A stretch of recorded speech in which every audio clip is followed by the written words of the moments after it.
Okay, so I'm going to test this mold, which I made with this 3D printed column.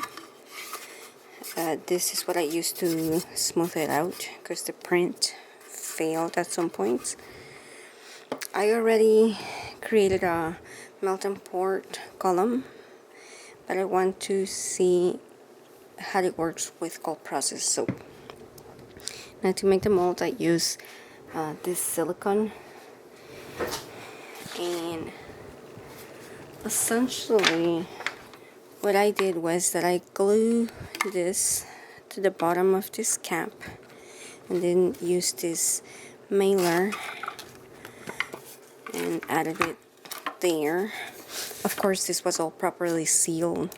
Now to prepare the mailer to be a mold, I put some tape inside. You can see it's reflective because that way the final mold will also be shiny and reflective. Silicone doesn't do well when you just attach it to raw cardboard. Sometimes it gets stuck to it and the texture is not good.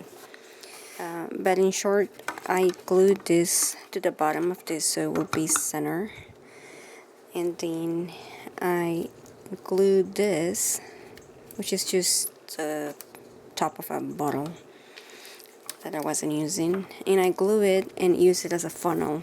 So when I mix the silicone, I pour it through here so that it will go down, and that helps break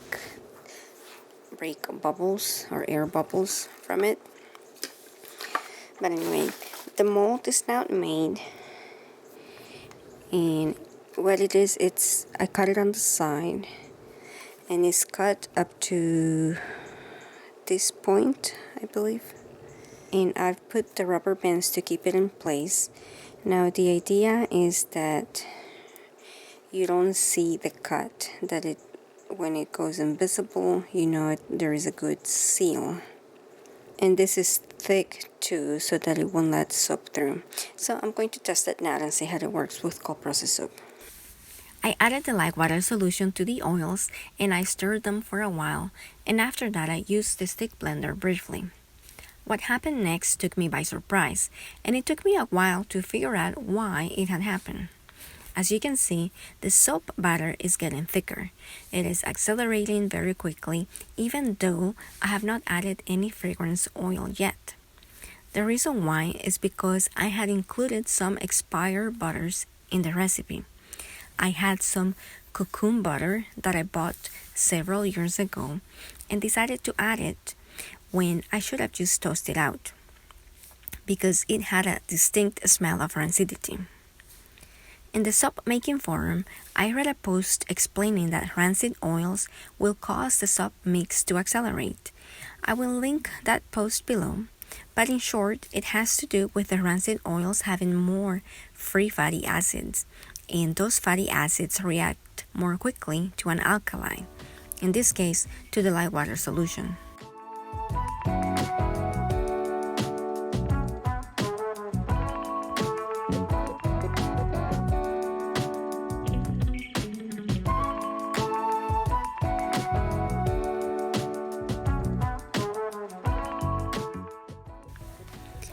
As best as I could, I poured this into the mold and I tried to avoid having air pockets. It was very messy and frantic.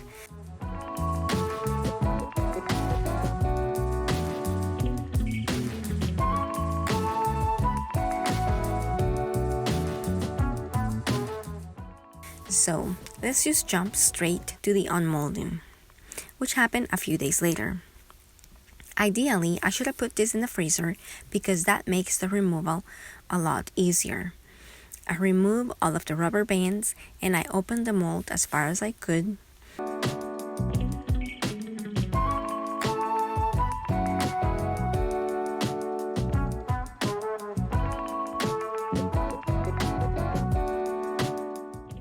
Then, very delicately, trying not to create any indentations on the embed, I slowly pull it out. More than likely, I will be tossing this embed because of the oils being rancid. Originally, the plan was to make a soap for my nieces and nephews with this embed, but that will have to wait for now. I hope you like this video, and if you have any comments, you can leave them down below. Thank you and bye!